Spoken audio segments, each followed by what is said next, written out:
Hey there, Emma. I need to have a little talk with you about your conduct around the office. Do you realize that you're just a regular employee, right? You're not a supervisor or a manager or anything like that. And yet, I've heard that you were chastising my daughter earlier today. No, I'm just curious what made you think that it was appropriate for someone in your position to go and do something like that. Hello, Mr. Sharp. I take it that you're talking to me about the conversation that I had with your daughter Lily earlier today, yes? Well, the thing is that she has been showing up to work almost an hour late every day for several weeks now.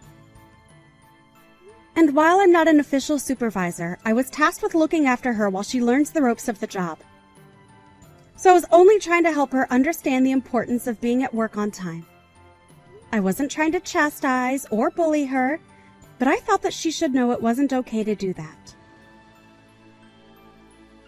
In fact, I'm glad that you're reaching out to me about this. I was hoping that you could talk to her about this problem as well. What in the world are you talking about? You have got a lot of nerve even trying to talk to me, your boss, in that way. I'm sorry, did I say something wrong? I really wasn't trying to step on anyone's toes. It's just that I was told to show her the ropes. And now my daughter is absolutely furious. Tell me, do you talk to my daughter in that same condescending tone when you try and show her the ropes? You should know that I'm her father, and I know very well that she's a capable worker who doesn't need someone of your standing telling her what to do. I'm sorry, but are you telling me that I shouldn't have told her to stop showing up to work so late every day?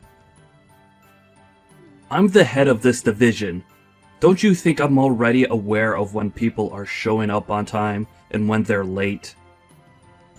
If I had a problem with my daughter showing up late, then I would say something about it.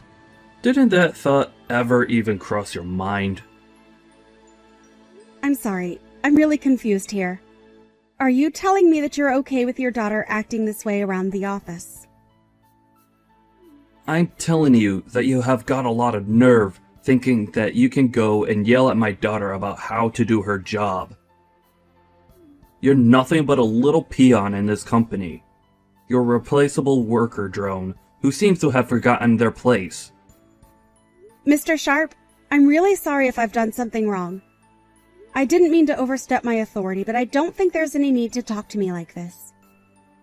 I only told your daughter what I said because I was tasked with showing her how things work around here. Can we please just calm down and try to think about this a little more rationally? I mean, would you be okay with any other employee showing up that late? You've warned plenty of others not to be late. I was only taking after your example. I don't care what you thought you were doing. The fact of the matter is that you talked to my daughter like that, and now she's upset.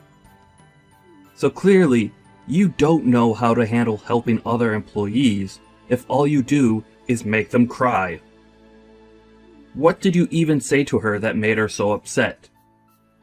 Mr. Sharp, I really don't know what to say to this except that I feel that this anger is really uncalled for. I really don't think there's any need for you to get this upset over what I said to Lily. And I'm sorry, but I still don't understand why you're even this upset with me to begin with. I was asked to oversee Lily as she starts working here. I have seniority over her just by virtue of how long I've been in the office. I really can't see how I did anything that would be considered inappropriate given my position in the company. Well, it sounds to me like someone needs to remind you of how things work around here. Or are you just gonna keep up this backtalk until I have no choice but to fire you? Are you really threatening to fire me just over this? I think that's a little extreme, don't you? But if the problem you're having is that I was the one who spoke to your daughter about being at work on time, then maybe you could talk to her about this problem. I think she would be more likely to listen to you anyways. Does that sound agreeable to you? Oh, so now you're trying to tell me what to do as well? You really just don't know when to shut your mouth, do you? Okay. I see that I've misspoken, and I'll make sure that nothing like this happens again. I'll return to work now.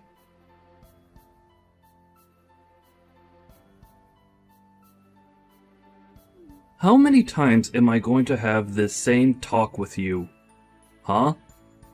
Well, last time was just that. As of today, you are fired from this job. Mr. Sharp, are you really going to fire me like this? Because if you're serious, then I suppose I'll have no alternative but to leave. But you do realize that you're doing this all because I'm gently informing your daughter of how to act in the office. Is that what you call all the horrible yelling and chastising of my daughter? I thought I already warned you about not doing that. But if you're not going to listen to a direct order from your real boss, then it's obvious I have no choice but to let you go. I just hope some trash like you learns how to listen to your superiors one day. I guess we'll just have to see who the real piece of trash is, won't we? Excuse me? What did you just say to me? You think that just because I'm firing you means that you could talk to me however you want? I'm just saying that your daughter shows up to work late every single day. She never does any actual work when she's here, and I've only ever seen her on the phone. Are you really going to try and tell me that this isn't an employee in need of a talking to by someone? I'm telling you that you've no right to be lecturing my daughter over every little tiny mistake she might happen to make while working here. It's not your place, and you need to learn some respect. You don't get to talk to people however you want just because you've worked here longer than them. I suppose we'll just have to agree to disagree on what the actual situation is. But if you want my opinion, you're being far too easy on Lily. And it seems to me like it might also be your fault why your daughter is seemingly incapable of changing her ways. So now you're gonna try and blame all the problems you have with my daughter on me? I really don't think I've ever had to deal with such an uppity employee before. You know, your daughter actually told me the last time we talked that she was sick and tired of dealing with me and that she would have me fired.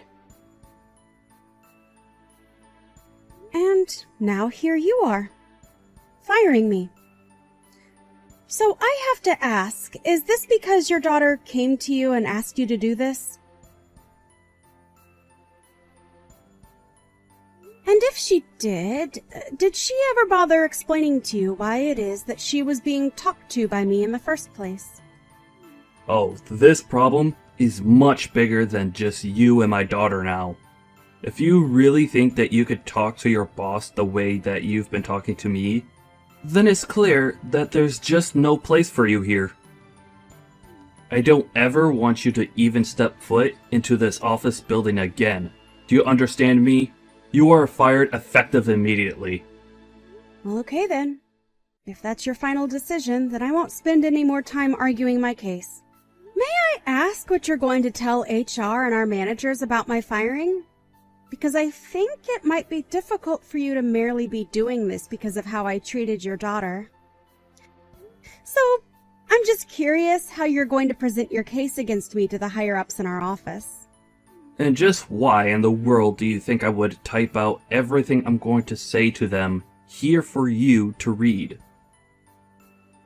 I'll find a good excuse to tell them that will make them all go along with my decision.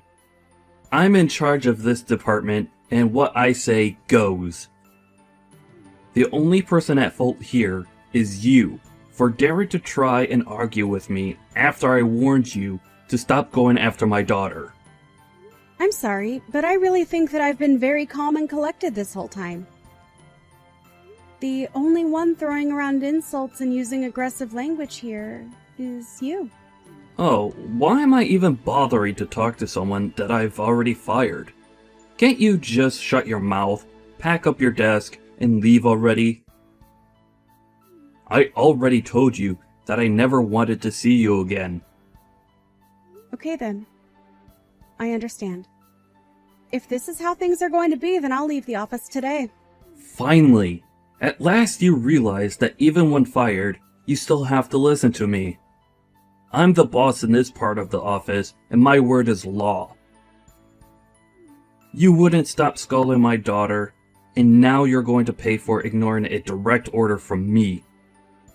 Now, get out of here and never ever come back. I understand.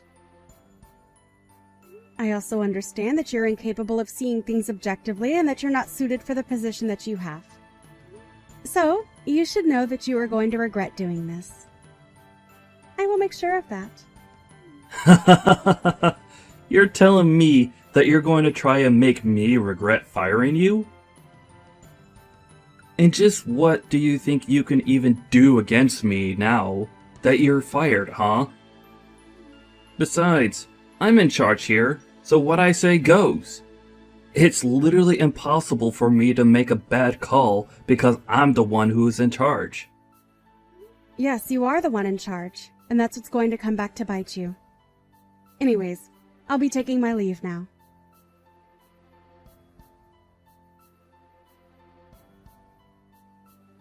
Hello, Mr. Andrews. I saw the message left on my desk that you wanted me to send you a message to talk about something. What can I do for you today? I was just wondering where in the world my granddaughter has gone to. I'm sorry. I don't think I'm quite following what you mean by that, sir. Well, it really is quite simple. I'm talking about my granddaughter. I want to know where she's gone.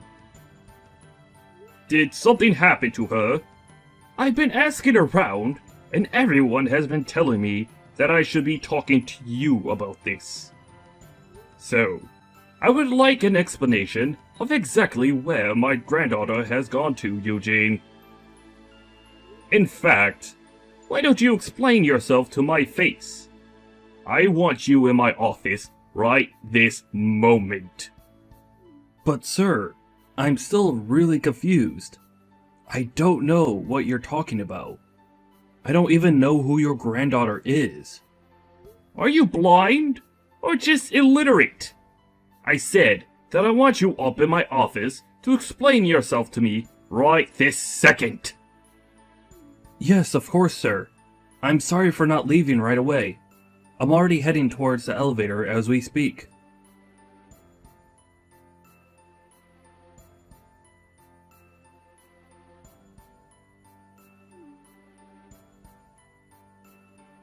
What do you want now?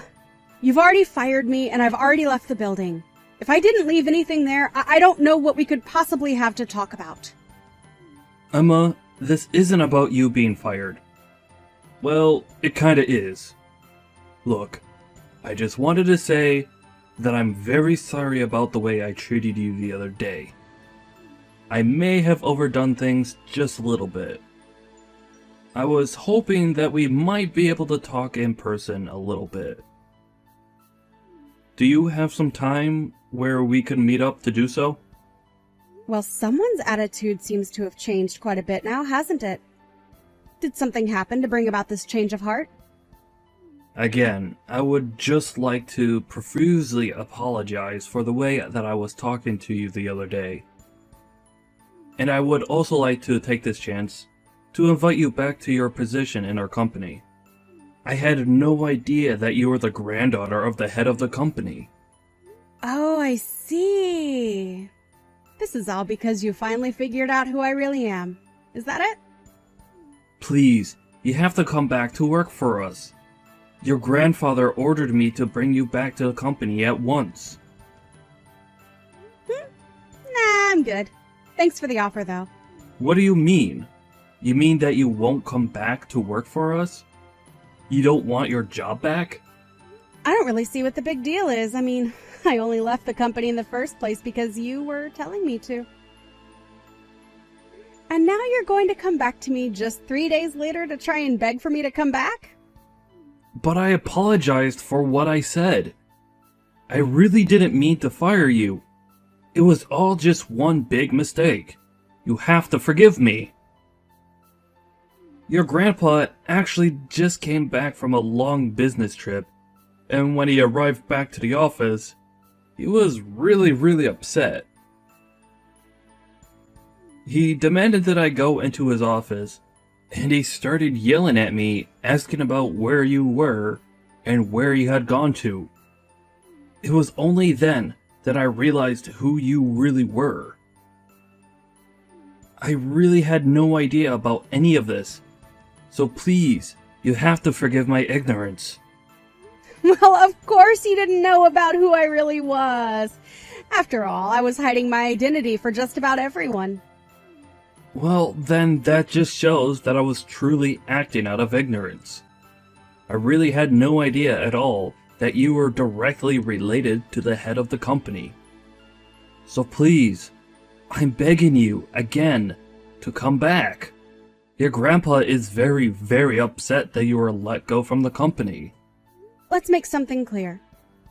I wasn't just let go. You fired me from the company, remember? I don't think my grandpa is upset. I think you are. Well, yes. Okay, I suppose I am the most upset out of everyone here. So please, you have to come back. I'm begging you. I'm sorry, but I've already given you my answer, and it's not going to change. I won't be going back to work there. You can go back all you want, but the fact of the matter is that I was fired. I can't just go back. I'll have that you were fired erased completely from your record. It won't show that as having happened at all. There's no reason why you shouldn't be able to return. We can pretend like nothing ever happened at all, and you can just go back to your old position. Not only that, but if you come back, I'll apologize to you in front of the whole staff. I'll even talk to my daughter and make sure she knows that she needs to work just like everyone else does. So you mean to tell me that you could have done that this whole time, but you're only choosing to do so now? You know, if you had just done that from the start, then you wouldn't be in trouble like you are right now. But like I said, it's too late to try and change things now, so why don't you just give up already? Please, you have to come back.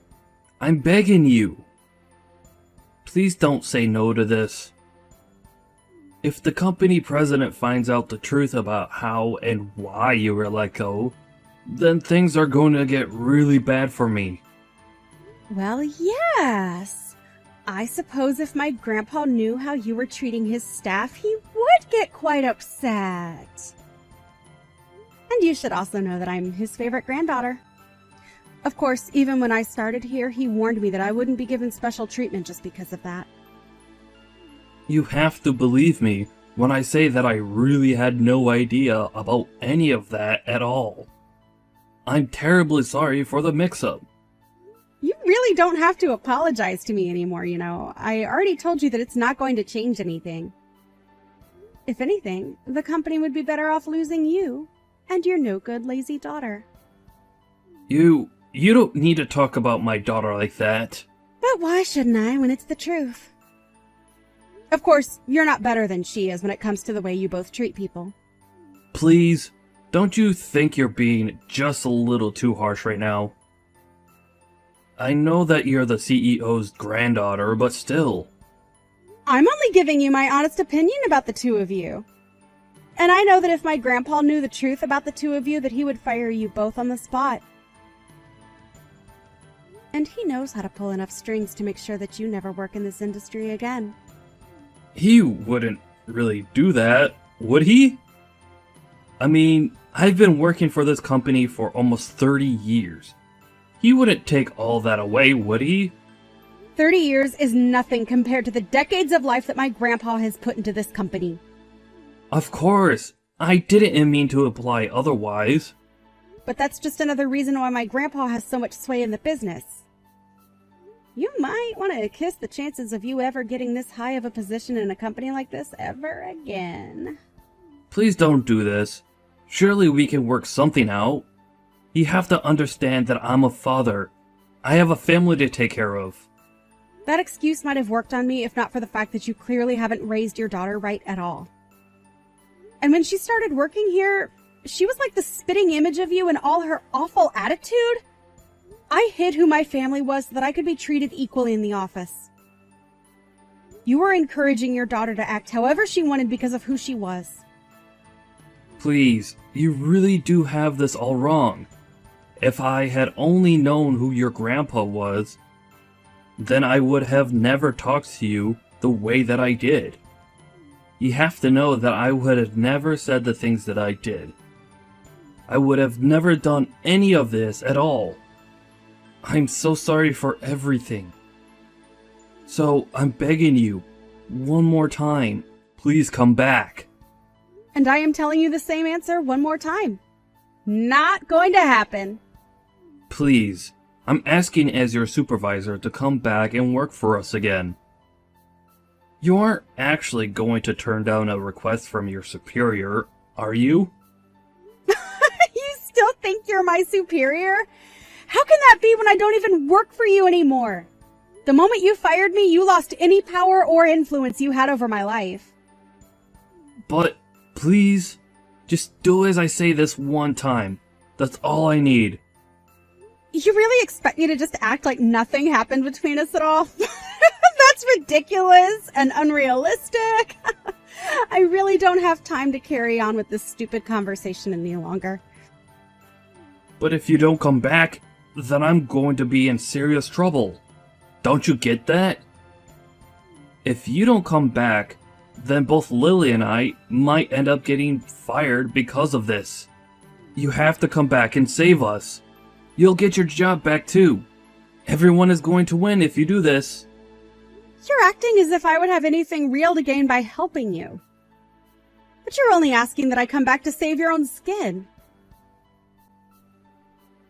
You were the one that fired me, and now you will have to live with that decision. I told you from the very start that you were being unreasonable and that you'd regret this.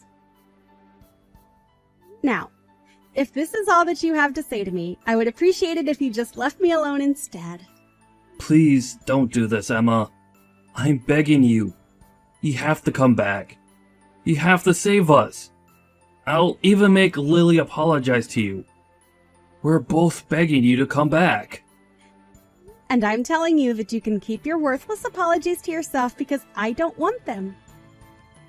Anyways, enjoy what time you have left at the company. I may be fired, but at least I'll be taking the two of you on my way out. And good luck ever trying to find a job for you or your daughter in this town again.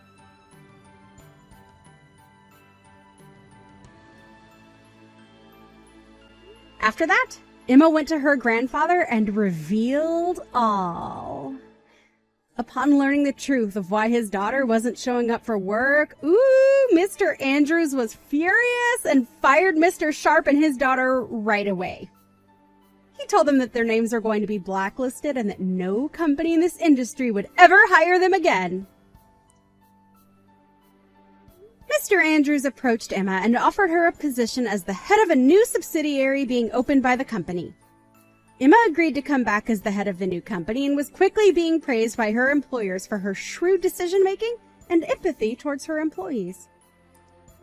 Mr. Sharp wasn't able to find a decent job after being fired, and even his wife ended up leaving him. In his mid-50s and jobless, Mr. Sharp and Lily had no choice but to take on several part-time jobs just to try and make ends meet.